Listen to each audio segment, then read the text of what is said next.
What if everything you've been told about discipline is actually the reason you keep failing? You set goals. You make plans. You promise yourself, this time I'll be consistent. And for a few days, maybe even a week, you wake up early. You focus. You push through. But then something breaks.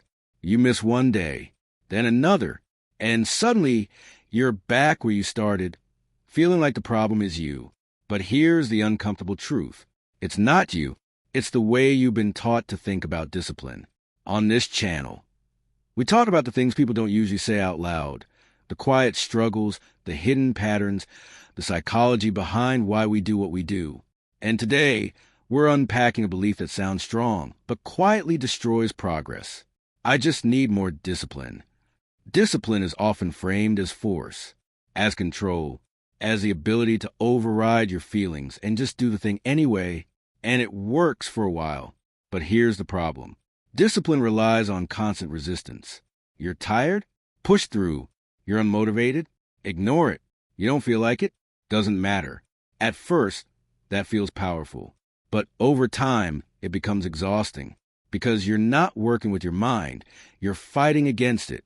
And the human brain, it doesn't like being in a constant fight. So what happens? You burn out, you rebel, or you quietly give up, and then you think, I just wasn't disciplined enough.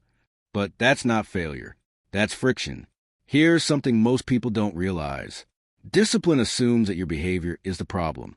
But most of the time, it's not. Your behavior is a symptom. If you can't focus, maybe you're overwhelmed. If you procrastinate, maybe you're avoiding discomfort. If you quit, maybe your system isn't sustainable. Discipline ignores all of that. It says, do it anyway. But ignoring the cause doesn't solve the problem. It just delays it. So if discipline isn't the answer, what is? Alignment.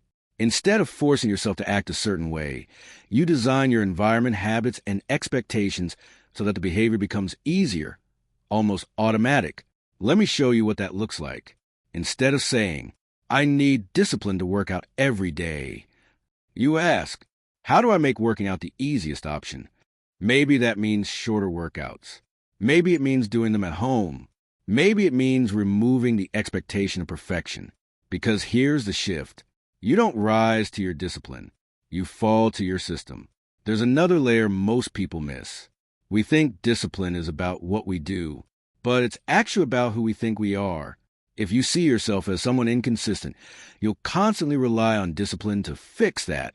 But if you start to see yourself differently, as someone who shows up, even imperfectly, your actions begin to follow that identity. Not because you force them, but because they feel natural. This isn't just about productivity. It's about how you treat yourself. When discipline fails, people turn inward. I'm lazy. I have no willpower. I'll never change. But those thoughts don't create progress. They create shame. And shame doesn't motivate. It paralyzes. So instead of asking, why can't I be more disciplined? Try asking, why does this feel so hard? That question opens a door. The other one closes it. Here's something simple you can try today. Pick one thing you've been struggling with. Just one. Now remove 50% of the effort. Make it easier than it should be. Want to read? Read one page. Want to exercise? Do 5 minutes. Want to focus? Set a 10-minute timer. It will feel almost too easy. That's the point. Because consistency doesn't come from intensity.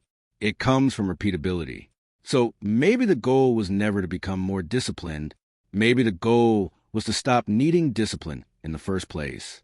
To build a life where the right actions don't feel like a constant battle, but a natural extension of who you are.